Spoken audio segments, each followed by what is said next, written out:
রাসূল পাক সাল্লাল্লাহু আলাইহি সাল্লাম বলেছেন, আল্লাহ রাব্বুল আলামিন আমাকে যে কিছু ব্যাপারে শ্রেষ্ঠত্ব দিয়েছেন অন্য অন্য নবীর থেকে, তার মধ্যে একটা হলো আমার জন্য সমস্ত মাটিকে কি করে দিয়েছেন? পবিত্রকারী বানিয়েছেন।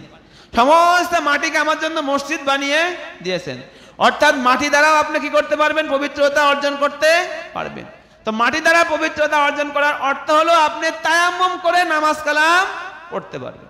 সেই আয়াতে এখানে আল্লাহ রাব্বুল আলামিন বলছেন, ওয়া ইন কুনতুম মারদা আও আলা সাফারিন, যদি তোমাদের মধ্যে কেউ অসুস্থ থাকে অথবা কেউ সফরের মধ্যে থাকে, বিভিন্ন জায়গায় তারা বেড়াতে গিয়েছে, আও জা আহাদুম মিনকুম মিনাল গায়তি, অথবা তোমাদের কেউ ইস্তেনজা থেকে আসলো, টয়লেট থেকে আসলো, আও লামাসতুমুন নিসা, অথবা তোমরা তোমার মহিলাদের সাথে থাকলা, অর্থাৎ বুঝতে পারছেন মহিলাদের সাথে রাত কাটাইলা, এইগুলো অবস্থায় গেল তোমরা অপবিত্র হয়ে গেলা, ফালাম তাজিদু মান, পবিত্রতার প্রথম কাজ হলো পানি দ্বারা পবিত্রতা করা, পানি দিয়ে ওযু করতে হবে, অথবা কিছু কিছু অপবিত্রতার জন্য পানি দিয়ে গোসল করতে হবে। যখন তোমরা পানি পাচ্ছ না, ফালাম তাজিদু মান ফাতায়াম্মামু সাঈদান তাইয়িবান, তাহলে তোমাকে পবিত্র মাটি দিয়ে কি করতে হবে? তায়াম্মুম করতে হবে। পানি না পেলে কি করতে হবে? পবিত্র মাটি দিয়ে তায়াম্মুম করতে হবে। তায়াম্মুমের ফরজ কয়টা জানেন? 3টা ফরজ। কয়টা ফরজ? 3টা। প্রথম হলো নিয়ত করতে হবে যে আমি তায়াম্মুম করতেছি, আর দ্বিতীয়ত আমসাহু বিউজুহিকুম, প্রথমে মাটির উপরে আঘাত করে একটু ঝেড়ে নিয়ে তোমাদের চেহারাকে কি করতে হবে? মাসে করতে হবে। দ্বিতীয় নম্বর গেল। আর তৃতীয় নম্বর কি করতে হবে? ওয়াইদিয়াকুম, তোমাদের হাত, এই 2 হাত যে আছে, আবার মাটিতে আপনি এমন হাত রাখবেন, হাত একটু ঝেড়ে নিয়ে আপনি প্রথমে ডান হাত, পরে বাম হাত কি করতে হবে? মাসা করতে হবে।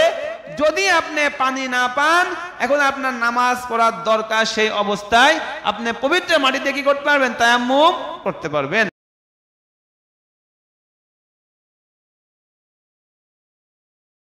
আসসালামু আলাইকুম ওয়া রাহমাতুল্লাহি ওয়া বারাকাতুহু। ইন্নাল হামদালিল্লাহ والصلاة والسلام على من لا نبي بعده وعلى آله وصحبه وعلماء أمته وجنوده أجمعين. وقال الله تعالى كما ورد في سورة النساء: يا أيها الذين آمنوا لا تقربوا الصلاة وأنتم سكارى حتى تعلموا ما تقولون ولا جنبا إلا عابري سبيل حتى تغتسلوا وإن كنتم مرضى أو على سفر أو جاء أحد من الغائط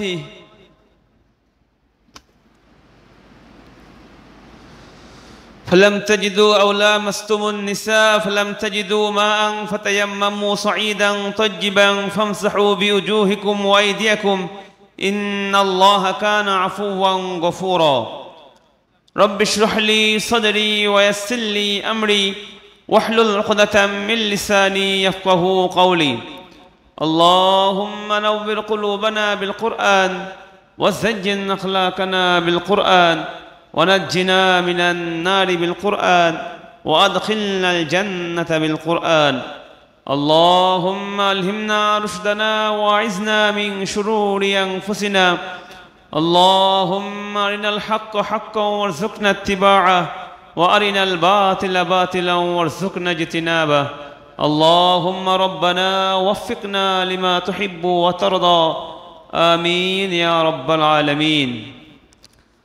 আল্লাহ রব্বুল আলামিনের অশেষ বড় মেহেরবানি যে আল্লাহ রব্বুল আলামিন আমাদেরকে পবিত্র জুমার দিনে জুমার নামাজের পূর্বে আল্লাহ রব্বুল আলামিনের পবিত্র গ্রন্থ আল কোরআন থেকে কিছু কথা বলার এবং শোনার তৌফিক দান করেছেন।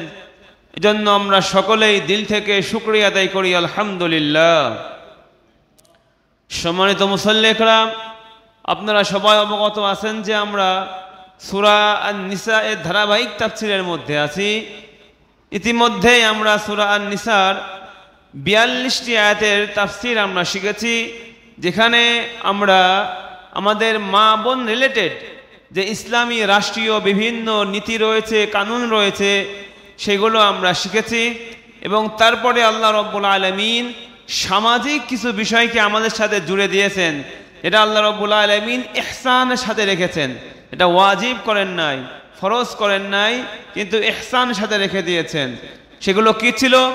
সেগুলোর মধ্যে প্রথমেই ছিল হলো আল্লাহ রাব্বুল আলামিনের ইবাদত করতে হবে এবং পিতা মাতার উপর ইহসান করতে হবে, প্রতিবেশীর উপর ইহসান করতে হবে, আত্মীয় স্বজনের খোঁজ খবর রাখতে হবে, এতিমদের খোঁজ খবর রাখতে হবে, পথিকদের খোঁজ খবর রাখতে হবে, নিজের যে কলিগ আছে বা নিজের যে বন্ধু আছে তাদেরও খোঁজ খবর রাখতে হবে।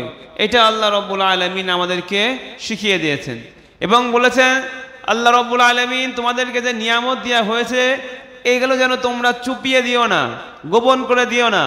বিপদে পড়ে কোনো ব্যক্তি তোমার কাছে এসেছে, তোমার কাছে অনেক টাকা থাকার পরেও তুমি এমন ওজোর শুরু করলা, না না আমার কাছে কোনো টাকাই নাই, এই সমস্যা সেই সমস্যা, অথচ তুমি সেই টাকাগুলো অন্য জায়গায় খরচ করতেছো। কিন্তু তোমার নিজস্ব আত্মীয়, নিজের বোনরা, চাস্তো বোনরা বা চাস্তো ভাইরা অনেক বিপদের মধ্যে আছে, সেগুলো তুমি খরচ করছো না। আল্লাহ রাব্বুল আলামিন এই সমস্ত লোকদেরকে কাফের বলে সম্বোধন করেছে। গত সপ্তাহে আমরা বলেছিলাম।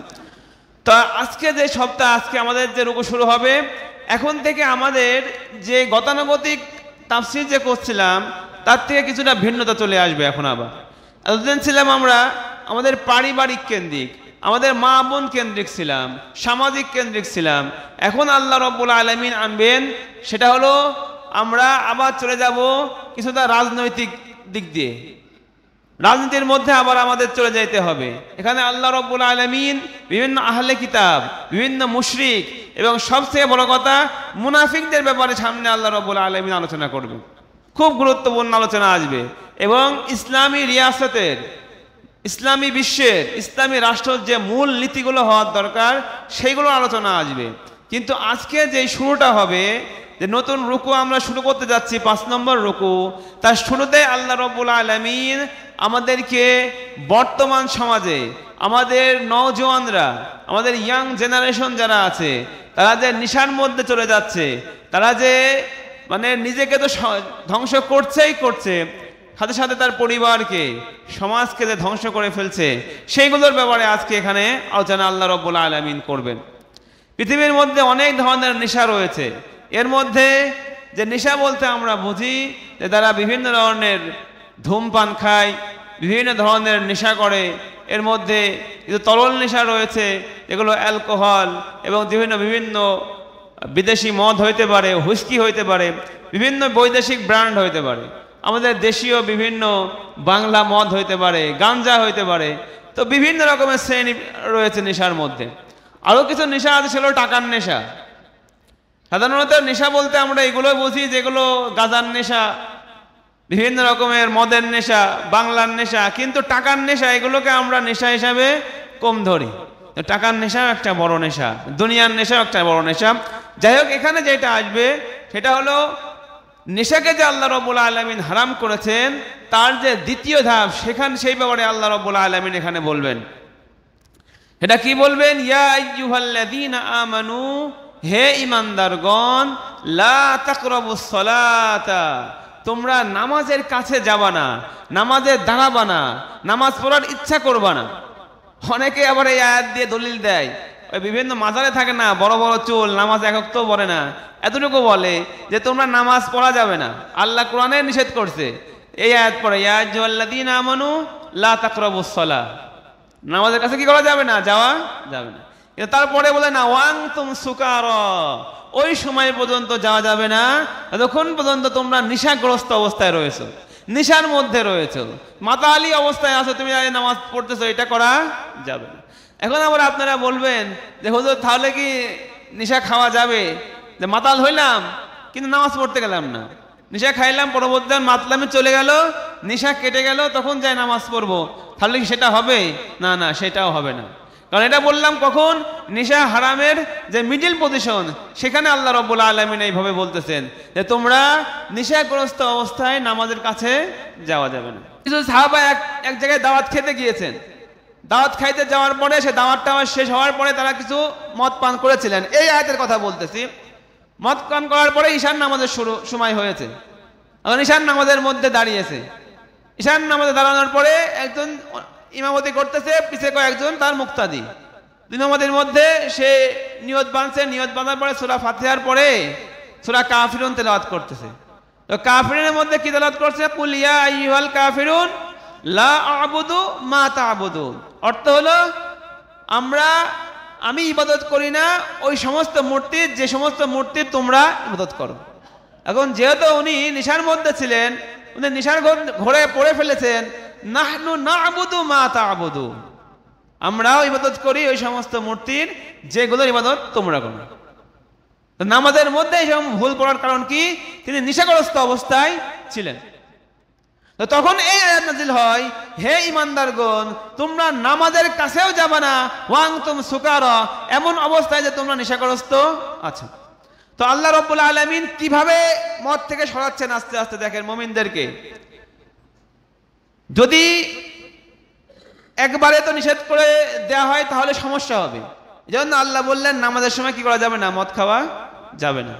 চিন্তা করেন, একজন লোককে যদি মদ ছাড়াইতে হয়, আস্তে আস্তে ছাড়ান, তাহলে যদি আপনি নামাজটাকে ব্যবহার করেন, তাহলে একজন লোক ফজরের নামাজ সময় সে উঠলো, ফজরের পর তো সাধারণত নেশা করার সময় না, সবাই কাজে যায়, 2 টাকা ইনকাম করতে হবে, 2 টাকা হুজুরেরও লাগে, 2 টাকা নেশাগ্রস্তদের তারও লাগে। টাকা ইনকাম করা সকলের প্রয়োজন, তার সংসার চালাইতে হবে, তার নিজেকে চলতে হবে। তো সাধারণত ফজরের পরে সকালবেলায় সাধারণত মানুষের অভ্যাস না, সে মদ খায়, এরকম অভ্যাস নাই। তো যখন আপনি ফজরের পর চলে যাবেন কাজের মধ্যে, জহরের সময় হবে, তো জহরের সময় আপনাকে নামাজ পড়তে হবে। যদি আপনি চিন্তা করেন যে দুপুরে খাবার পরে আমি মদ খাবো, দুপুরে যখন আপনি আজান হবে, আজানের পরে আসর পর্যন্ত তো খুব কম সময়, এখন শীতের সময় তারও কম হয়, আর গরমের সময় 2 ঘন্টা 2.5 ঘন্টা 3 ঘন্টা থাকে। তো এই সময়ের মধ্যে আপনি মদ খাবেন, আবার আপনার নেশা হবে, নেশা চলে যাবে, আবার আসরের নামাজ পড়বেন, এটা সম্ভব হয় না। তাহলে আপনি আসরের আগেও আপনি নেশা করতে পারছেন না। আবার যদি আপনি আসরের পরে নেশা করতে চান, সামনে মাগরিবের নামাজ, সেখানে আপনি নেশা করতে পারবেন না। আবার যদি আপনি ঈশান নামাজ পড়তে চান, আপনি মাগরিবের পরেও কি করতে পারবেন না, নেশা করতে পারবেন না। তাহলে দেখা যাবে দিনের যে 24 ঘন্টা আছে, এর মধ্যে প্রায় 20 ঘন্টার কাছাকাছি, 16 থেকে 20 ঘন্টার কাছাকাছি আপনাকে মদ থেকে আপনি বিরত থাকতে পারবেন। এখন লাস্টে যে ঈশান নামাজের পর থেকে নিয়ে ফজর পর্যন্ত রয়েছে, এটা একটা বড় সময়। এই সময়ের মধ্যে বর্তমান জেনারেশনের সকলেই এই সময়ের মধ্যে এই জিনিসটা বেশি খায়। আর যারা একেবারেই মানে ওই মধ্যে চলে গিয়েছে, খোর হয়ে গিয়েছে, তারা সকল সময় খায়, সকাল বিকাল নাই তাদের কাছে। সাধারণত ঈশার পর থেকে ফজর পর্যন্ত এটা খাওয়া হয়। তো আল্লাহ রাব্বুল আলামিন নামাজের মাধ্যম দিয়ে ধীরে ধীরে মুমিনদেরকে মদ থেকে কি করছেন, আস্তে আস্তে বিরত রাখছেন। এটাই সেখানে বলেছে, ইয়া আইয়ুহাল্লাযীনা আমানু লা তাকরাবুস সালাহ ওয়া আনতুম সুকারা, তোমরা নামাজের কাছে যাইবা না যতক্ষণ না পর্যন্ত তোমরা মুখে কি বলতেছো এটাকে বুঝতে হবে। মুখে কি ভুল বলতেছো নাকি কোরআনের আয়াত তেলাওয়াত করতেছো এটা বুঝতে হবে, তখন যায় তোমাদের নামাজে দাঁড়াইতে হবে। ওয়ালা জুনুবান ইল্লা আবিরি সাবিলিন হাত্তা তাগতাসিলু, এবং আরো বলেছেন তোমরা যখন নাপাক অবস্থায় থাকো, তোমরা যখন কোন অপবিত্র অবস্থায় থাকো, তখন তোমরা কি করা যাবে না, নামাজের মধ্যে যাওয়া যাবে না। অপবিত্র বলতে এর মধ্যে বড় ধরনের অপবিত্র আছে, সেটা হলো পেশাব পায়খানার অপবিত্র থাকতে পারে, এবং যদি আপনি আপনার ওয়াইফের সাথে থাকেন সেখানে যে অপবিত্র হয় মানুষ, সে একটা অপবিত্র হইতে পারে। এই সমস্ত যে সমস্ত অপবিত্রতার কারণে আপনাকে ওযু বা গোসল করা ফরজ হয়ে যায়, সেই ওযু বা গোসল না করে তোমরা কি করবা না, নামাজে যাবা না। মদ খেয়ে তো যাওয়া যাবে না, মদটা এখন খাওয়াই যাবে না, মদের 1 ফোঁটা এখন কি হারাম। এখানে আপনাদের বললাম যেভাবে মদটা আল্লাহ রাব্বুল আলামিন হারাম করেছেন। এবং আরো বলেছেন আও লামাসতুমুন নিসা ফালাম তাজিদু মাআন ফাতায়াম্মামু ওয়া ইন কুনতুম মারদা আও আলা সাফারিন। এখন যেটা আছে সেটা হলো, ঘটনা হয়েছে যে নামাজ পড়তে হলে তো আপনাকে পবিত্রতা অর্জন করতে হবে। এই পবিত্র অর্জন করার হলো 2টা মাধ্যম আল্লাহ রাব্বুল আলামিন মুসলমানদেরকে দিয়েছেন।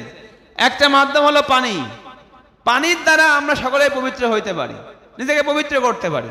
কিন্তু এমন এমন এলাকা আছে যেখানে আপনি পানি পাবেন না, বিভিন্ন মরুভূমি এলাকা রয়েছে যেখানে আপনি পানি পাবেন না, সেখানে আল্লাহ রাব্বুল আলামিন আমাদের উপরে মেহেরবানি করেছেন, সেটা হলো আমরা মাটি দ্বারা কি করতে পারবো, পবিত্র হইতে পারবো। রাসূল পাক সাল্লাল্লাহু আলাইহি সাল্লাম বলেছেন, আল্লাহ রাব্বুল আলামিন আমাকে যে কিছু ব্যাপারে শ্রেষ্ঠত্ব দিয়েছেন অন্য অন্য নবীর থেকে, তার মধ্যে একটা হলো আমার জন্য সমস্ত মাটিকে কি করে দিয়েছেন, পবিত্রকারী বানিয়েছেন। সমস্ত মাটিকে আমার জন্য মসজিদ বানিয়ে দিয়েছেন। অর্থাৎ মাটি দ্বারাও আপনি কি করতে পারবেন, পবিত্রতা অর্জন করতে পারবেন। তো মাটি দ্বারা পবিত্রতা অর্জন করার অর্থ হলো আপনি তায়াম্মুম করে নামাজ কালাম পড়তে পারবেন।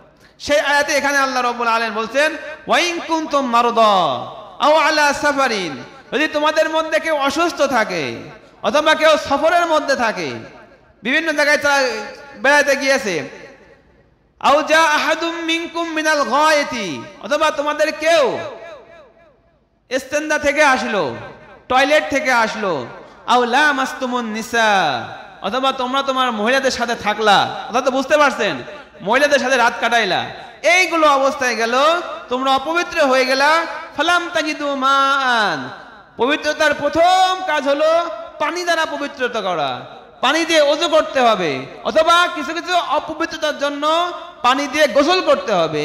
যখন তোমরা পানি পাচ্ছ না, ফালাম তাজিদু মান ফাতায়াম্মামু সাঈদান তাজ্জিবান, তাহলে তোমাকে পবিত্র মাটি দিয়ে কি করতে হবে, তায়াম্মুম করতে হবে।